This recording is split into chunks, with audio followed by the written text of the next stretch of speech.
Sports would kill him. Genuinely, Kill him. Type into Google, how big is the soccer pitch at Yankee Stadium? Mm-hmm. Get the dimensions. Train on a field that is that size for a week and still come and get your ass beat. The first half, to me, I think was super telling of where we're at. We now just have to like capture that essence and spread it across, at least 70, at least 80 minutes so that we can, put games out of reach. I felt like 2-0 was out of reach. I texted you, I think, at halftime, and I was like, you asked for the statement win. Yeah. And I was like, and you're getting it. Obviously, the paths have been built for players to go into coaching, which is great. It's helping the game a lot. You see Rooney's, Guardiola's, all these guys. There needs to be that for refereeing because it's getting a little ridiculous. Time is slowing down.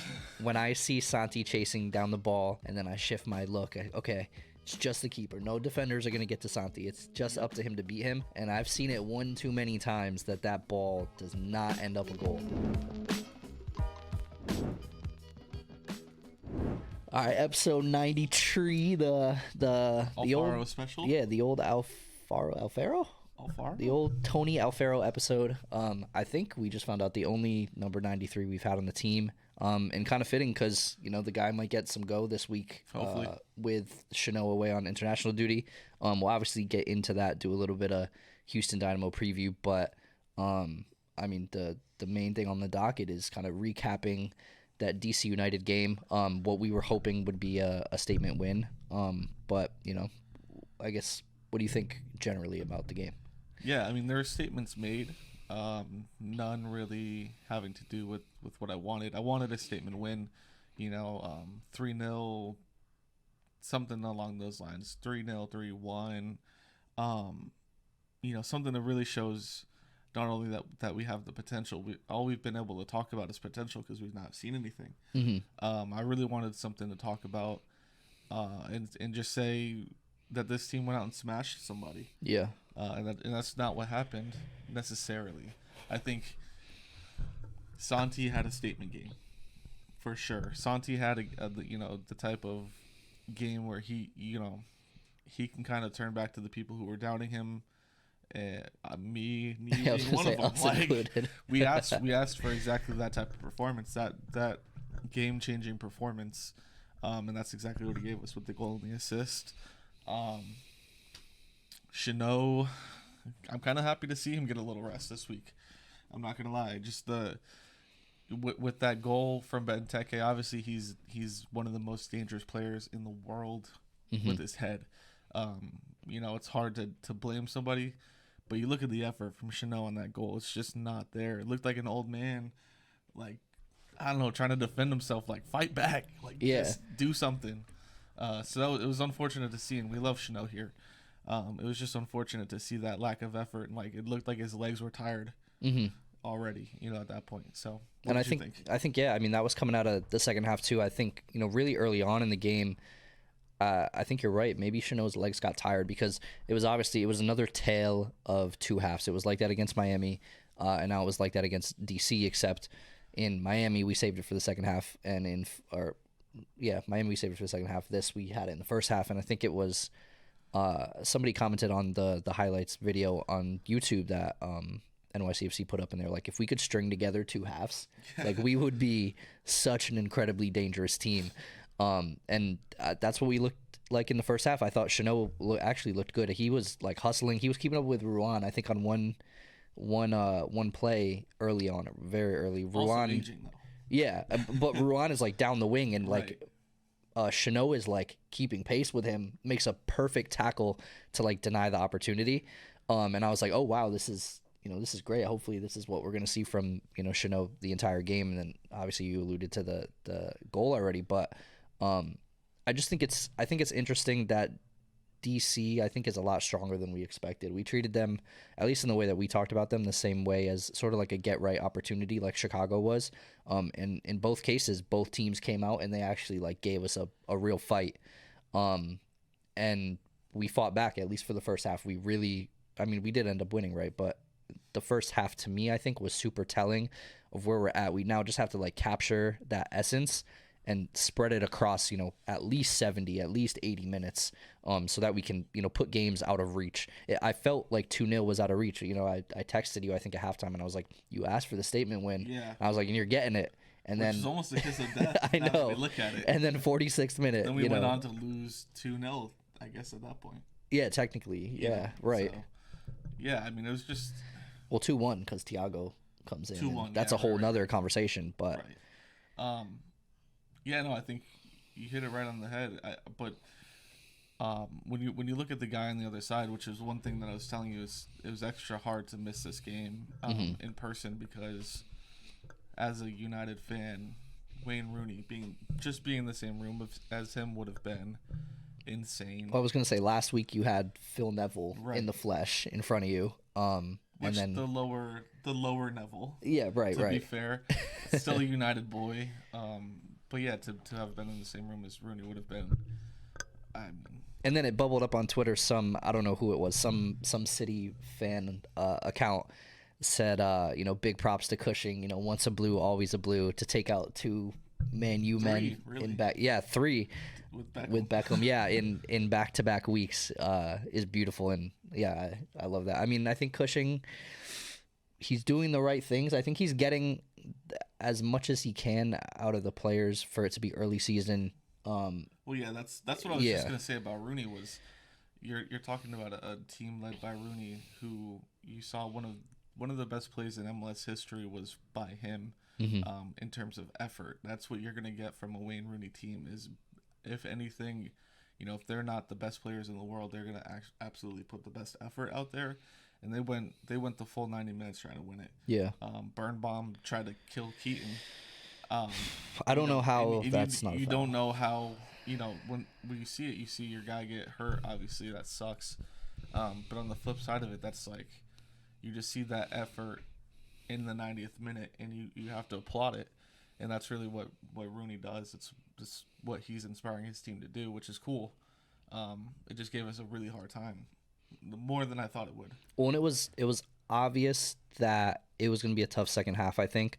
When we come out of halftime and Rooney makes 3 subs, it's like, all right, they do not care about anything like other than winning, upsetting us in front of our own fans and everything. Right. And they that get back from Beckham. Yeah, and then when you get that goal, I mean, instantly it's all the negative thoughts flood in, and then ultimately, yeah, Birnbaum equalizes on what should not have been a goal potentially, or at least I don't know. I don't really know what you do in that situation. But all I know is that earlier in the game there was the similar foul where it was not called, or where it was called on us and then it was not called on them, and it's just when you. I don't know. That's one of the consistent things with our shows. I feel like we're always talking about a ref. It was this dude's 5th game ever as an MLS ref, which you just don't love to see it. You don't love to see these guys getting calls wrong week in and week out. It's just too much. Well, it sucks for us too because we don't want to be those people. We don't want to be Arsenal fan TV. I've said that a million times in my life, and I genuinely the idea. I mean, obviously it's successful for a reason, but I would never want to have that platform. I would never want to have that type of negativity all the time. And yeah, but when you're put in the situation where every single week you have to sit back and go, yeah, that was a terrible decision, and then the refs have to come out later and be like, yeah, that was a bad decision, we shouldn't have done that. Yeah, we have to run the Pringles instant replay on YouTube and be call our own league a joke to all of our fans. It gets silly. It's annoying. And so across the board there just needs to be better refereeing, better consistent refereeing. And I mean, there's even talks of that in Europe going on right now with a lot of it surrounding United. All sports. Yeah, the NFL. Everywhere there's just a lack of what people would perceive as good refereeing, and it's a lack of a pathway for players to be the ones getting into those positions. There needs to be some pathway. Not only, I think obviously the paths have been built for players to go into coaching, which is great. It's helping the game a lot. You see Rooney's, Guardiola's, all these guys. There needs to be that for refereeing because it's getting a little ridiculous. Yeah, I mean, I'm not sure what the structure is either for MLS. I know like the big talk with the NFL is, or at least maybe in the future, like a lot of those guys, like NFL or refereeing was like their side job, which to me, I never knew that until I think like Yeah. Pat McAfee probably mentioned it on his podcast. But it was just like insane to think like this dude is a lawyer and then like on his weekends he's gonna go like ref an NFL playoff game or something, and like that's Or he's not gotta that's his take- side gig is like reffing. Right. Or he's a lawyer, and on Sunday he's got to go ref the Super Bowl. Right. Like, that's insane to me. So I think what other people have said is like there's room, and I'm saying all this without properly knowing what the committee or what the organization, I guess, of pro referees looks like, whether these guys are like full time, what the situation is. I think they like huddle up weekly at the very least and they review plays, and I've heard they have conversations, and refs can kind of I think they might establish like a grading system, and depending on where they fall into that, it kind of affects the gravity of games in the future, whether it's a playoff game, a cup game, that they can be a part of, which is a good thing to have in place. But just being more consistent with it, and if we're ever going to VAR, like, and I'll give them props because VAR has gotten it wrong before, but there was like no way that Tales and Kufre, and ultimately Keaton, who we can touch on, that should have even been considered to be a no goal. I mean, there's no chance on the field it should even get called. It wasn't close. Yeah, I just think if you have more refs and more players who want to be refs, even if it's something, there's so many in every single league. There's a million players that don't make it, but that have love for the game, who have played at a high level. You need to have at least played at a high level, in my opinion, to even touch a field. Yeah. And in the same way that, if a ref goes and costs somebody 3 games or 3 points, Yep. that ref should be suspended for 3 games or whatever it is. Whatever, there needs to be repercussions for referees who make bad calls. Yeah. Plain and simple. And it's, not to bully them, but I was gonna say this is like a build. This is a build. I don't think we've ever quite gone in, and it's funny like that we are now, because really there was nothing too egregious we like in won this at game. the end of the day, but Yeah. it's It does build up it's though. it's the build up, and it's the hot topic at the moment. And it happens for all teams. I mean, even myself, like watching the instant replays for other teams around the league, like it does suck to see, even if it is like a Philly or like, somebody that we hate getting wrongfully called. I want them to lose by their own dismay. I don't want, like, because then I'm going to really pile on you. Like, I don't want their fans to have things to be like, oh, yeah, the ref costed us that game when I am trying to talk shit to them. So, it's I don't know. It's the right thing to do to, like, straighten it all out. But, I mean, talking about that one play that did end up going to VAR, obviously Tales got his first goal of the season from the 9 position. Like you said, we weren't at the game, so commentary, they touched on Tales at the 9 a number of times. I think Kalen Carr mentioned very early in the game he didn't think that Tales was a 9, and then he applauded him for doing the right thing that a 9 would be doing in that specific situation. And then we have another player come in late in the game, Thiago, who has not been around since week 1, and score from the 9 position too. And it makes you feel better about how things are looking, I guess. Yeah, well, when I heard the commentary, obviously you heard my reaction, which was not. Yeah. It wasn't positive because I just felt like it was something to say when you have nothing to say, which may be a negative view on it, but it's just,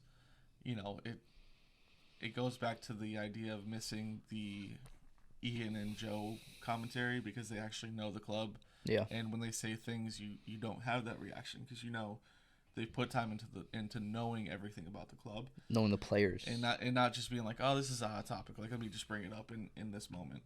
Yep. Because I felt like that goal meant everything and it meant nothing at the same time. It was equally very, very important for Tales to be in that position, to finish the goal, to be in a proper 9 spot and do what a 9 does. It was super big for his confidence, super big for the team to have created the goal. Yep. But it means nothing if he never does it again. So we're Right. kind of at that point where, we want to see it happen a few times before we give him his flowers. And it seemed like the takeaway from it too was the big part of it was Keaton's ball that he played to Kufre, which was I mean, it was insane. The defense splitting, placing it perfectly for Kufre to come in and make something happen. And shout out to Kufre too. I haven't seen many people talk about that, but like that's obviously his first contribution to the club in terms of getting on a score sheet. And he did what he was set to do in that position. That's what he's supposed to be doing. And it's what we've touted him with him coming to the club, that he is going to be that wing back that is better at attack but can handle defense as needed. And that's what we've seen out of him. So I guess I'm happy for him to get on the score sheet too. It's going to be important to get these guys going, to get our stars going. We have Talles score, we have Santi goal and an assist. It's good to get the most important pieces of your team like into form. I mean, that's what we need. More than anything, I know Talles is going to have those chances again. Mm-hmm. He's going to be in those positions again. He's going to score them again. I fully believe that. That's why I'm not putting so much weight on that. And I think the more weight that we do put on it, the more weight that he's going to end up feeling. Yeah. The weight that we need to be focused on is Santi. Yeah. To get to really, as much as we went at his legs and knocked him down all last week and the week before that, we really need to build Santi up right now as much as we can, so that we keep seeing those performances. That honestly, he is going to be the heartbeat of the team going forward. He needs to be the maxi. Yep. And we need to treat him like a maxi when he does well, like he did this weekend, which was just the goal and the assist, obviously perfect. The ball that was played to Santi, I think it was GP. Yeah, ridiculous ball. Obviously cut the team wide open, and you expect a player of his quality to finish that. Yeah, and we had way more than enough situations that time is slowing down. When I see Santi chasing down the ball, and then I shift my look, okay, it's just the keeper. No defenders are going to get to Santi. It's just up to him to beat him. And I've seen it one too many times that ball does not end up a goal. Right. So I'm kind of preconditioned to, have the no, especially at this point. They've now they've equalized, right? So it's extra pressure on it. And yeah, I think the composure to finish it. It's interesting, man. It's going to be interesting to see if Santi can kind of fill this maxi role, because obviously that's a massive hole in the team. Yeah, and more games like this is going to give us and himself more confidence in the fact that he can be that role. I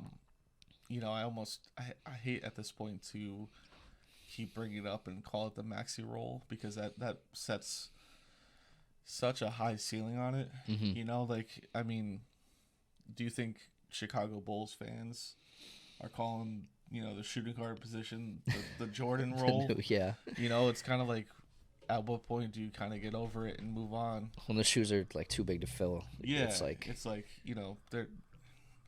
they're not sitting there going, yeah, well, we need somebody for this Jordan role. Yeah. It's at some point you kind of got to move on. But yeah, we do need a 10 if we're going to operate in a system that requires one. Hopefully Santi's that guy. Yeah, and if not, worst case scenario, we all saw the news that PSV ended up extending Ledesma's contract, and that was, as far as everybody had reported, like Tom Bogert, NYCFC sources as well, they were talking about PSV was not going to allow Ledesma to leave on loan unless he had established a long-term contract with them. And PSV ends up announcing that they did announce a contract, and then they say he will be leaving on loan. Right. And then it's radio silence. Right. And it's like... Which is a little weird, because you think at this point... Is it NYC... does NYCFC have the... I think they like Wednesdays for announcements. That's the thing. I mean, I honestly thought today...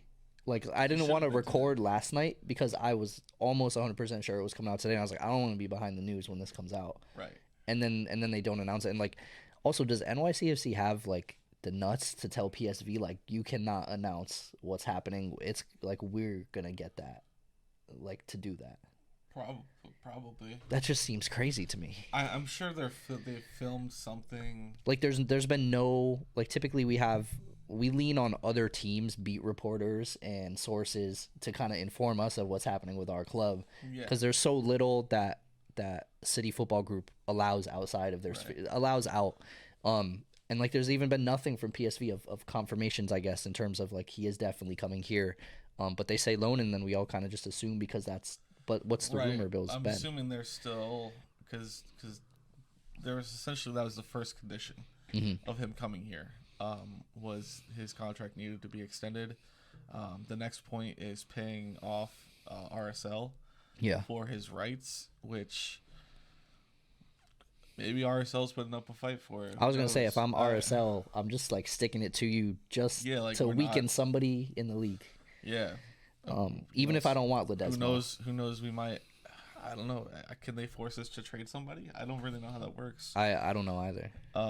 But I'm assuming that's what's either that hasn't been handled yet because I haven't seen a report that has been done.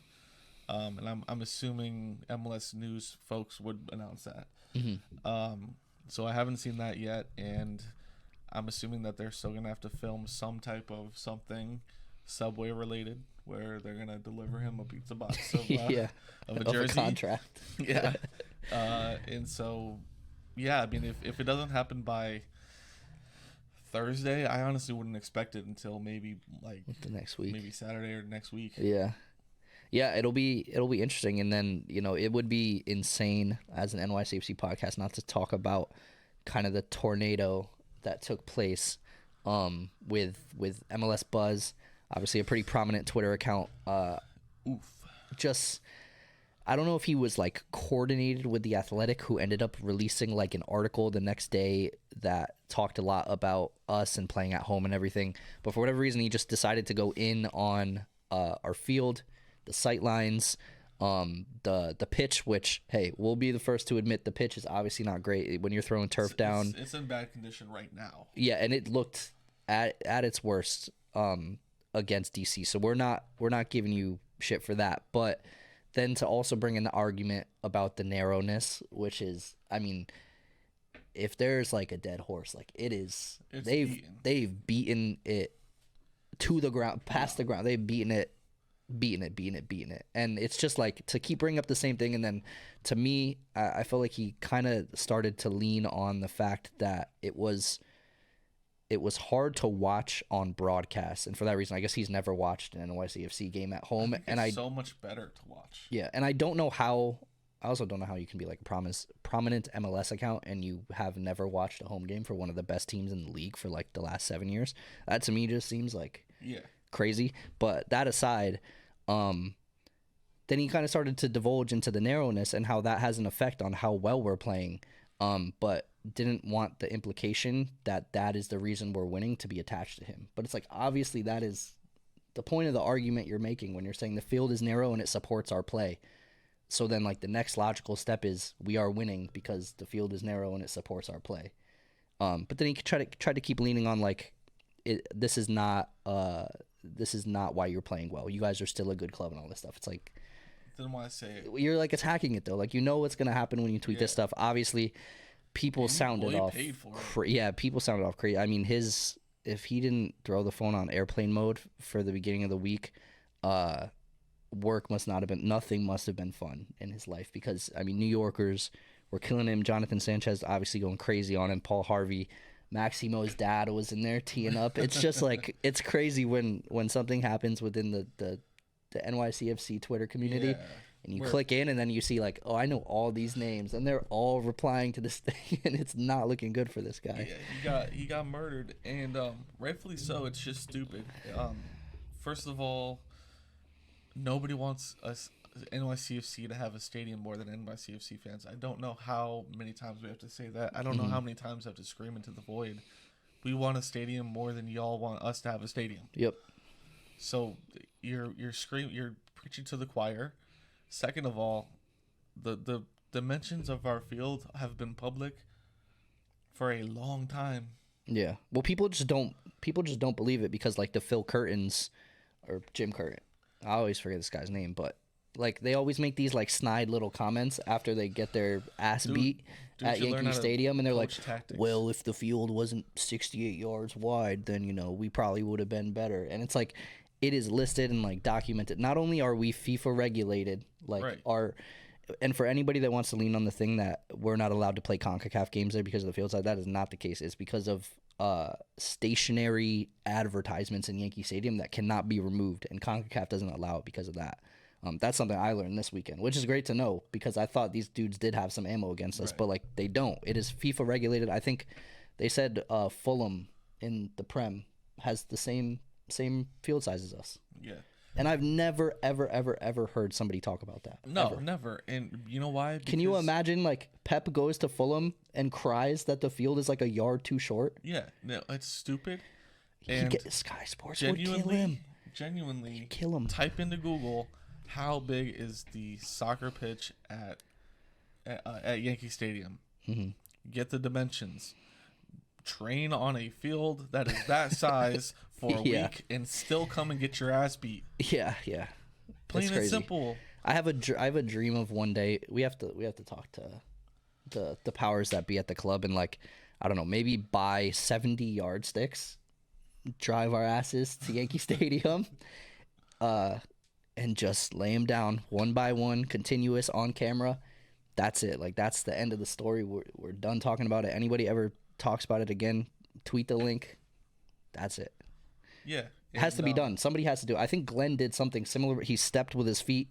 Now, if I was like a rabid Philly or Red Bull supporter, I'm be like, all right, buddy, like, how big are your feet? This means literally nothing to me. So we need yards. We need we need it broken down here. What's sad is you can't just accept that a home team is winning at home in one of the most prestigious stadiums in the United States, and that this club playing on a shorter field went and won a championship before your legacy MLS squad full of dumpsters. That to me is one of the craziest things. Like, then when that's the anger. But no, when he started listing the stats, at least say what you're really mad at. Of home field, right? When he started listing the stats of home field, I'm like, oh, you mean the oldest sports concept known to man? A team will play, but let's go to, like, men's water polo. Like, if they have a home swimming pool, they're gonna outperform statistically over time there. Like, let's say anything. Let's just say that Atlanta United played better on a very, very, very watered down pitch. Yeah. They're going to be watering down their pitch every single home game. Yep. If they played better on a dry pitch, they'd be sucking that thing dry. Pause. Yeah. I would just say everybody should be happy, and when it comes to the quality of the field, just be happy we don't have turf. We don't roll turf out there. I would much rather play on some shitty grass thrown on top of infield dirt than have Santi lose his ACL That's another thing. Because of turf. And knock on wood. That's one thing I wanted to look up. I wish I knew the knowledge, but we have to be one of the safest stadiums in the league. In my knowledge, I've never seen anybody go down with a serious injury in Yankee Stadium. I think it was it was because Matty tackled him, Gregor. Right. But that was a tackle. Liz Frank. Yeah, nothing related to open play. They're not near another player and something non-contact tweaks. or anything. Right. I think he's got to be one of maybe a handful of players that have left with a serious injury. Yeah. And yeah, it was a bad tackle by Pellegrini. Yep. I want that stat to be out there. Why is that stat not out there? When dudes are shredding their knees in every other stadium. Revs have turf. Careers are ending in other stadiums, and you're worried that we're beating you in one of the most prestigious stadiums in the world. Yeah. I just don't. And I think it's weird. And I think to cap off the home stadium thing, Juan, obviously a good friend of the show, asked a great question of Cushing of what it means to play at Yankee Stadium versus anywhere else, or play at home. Whether it's Yankee Stadium or Citi Field. What does it mean? And Cushing's answer, he just talked about having that 12th man. It was like a Seattle Seahawks type thing, having that 12th man. He said it's literally like having another player on the field. Yep. And it's just, that's what home field advantage, like I said, one of the oldest concepts of sports known to man is you will perform at home. So we don't have the luxury this week. We're going to Houston. Another not so great team, in my opinion. They have Hector Herrera, though, who I saw some stat. Like, I think he's taken 5 shots in all 3 games and not scored a goal. And that's only happened like a handful of times in history. But I guess they've got 1 win, 2 losses. I like our chances. I think we're hot right now. Yeah, I think we really need to go into Houston, and really, really, really smack them. Yeah, and it could get tough with no Chano, no Lenich. I think those are our only two international players. I'm not sure what Houston's squad looks like in terms of players departing, but we're gonna see something interesting. We might see Alfaro get some time. We might see. Yeah, it's good. It'll be good to see what he looks like if he does end up playing. Maybe we'll see Sands drop back there and Hack go into the midfield. Selfishly, I really wish Lenich would have not gotten called up, because I think we would have seen the first Tavon at center back and a Lenich right back experiment. You may still see and it would have been beautiful at center back and Jason at right back. I mean, Cushing likes Jason. Literally anything's possible. Man, this studio is cold. This studio's cold. This is my bedroom.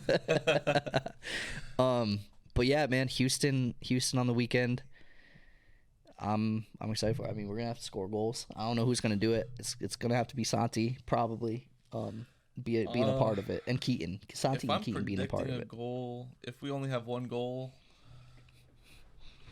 I would say a Matty goal is incoming. I just think it's been on the cards, and it just hasn't happened yet. I love that. A Matty goal, and I wouldn't be happier for anybody else more than Matty to get a goal. I think he really deserves it. I want to see him score. I want to see Alfaro play some minutes, some quality minutes, and really see where he's at and what he's about. Other than that, I'd like to see Hack get back into the squad because it looks like he has that opportunity. I think Ledesma could be the kiss of death. Could be. I don't know when we bring in another midfielder that I don't know if we really need that at the moment, especially if we rate Hack as highly as we do. It's gonna be a battle of those two. But good. Youths, so I want him to be sharpened. So. And then I mean, hopefully, last comment. I want to get this in. Hopefully, or maybe I'll go on record and say this. This will be the last international duty where Keaton does not leave the team. How about that one? Because that boy should be down in Florida right now. Yeah. He should absolutely be down in Florida. If he keeps playing like he did the prior 3 games, this is going to be the last international duty with Keaton around. Yeah, well, it depends. And I would wish nothing more. It depends largely on who we appoint, if it's Greg again or whoever. Yeah. I think it depends largely on his future, because I think he's got like a World Cup and a half in him, and he needs to be called up now for it. Yeah, that's what it's going to have to be. So that's 93. That's the Alfaro special. Hopefully he shows us something special this weekend. Obviously, follow us on all the socials, sub here, like the video and everything. It helps out with the algorithm. Comment if anything we said outraged you. If you're MLS Buzz and somehow you saw this and you now want us deplatformed, that's fine. Let us know in the comments too. But we appreciate anybody that sticks around. And that'll do it. Your player of the season so far. We'll see who's made it this far. We'll see you guys next week. Peace.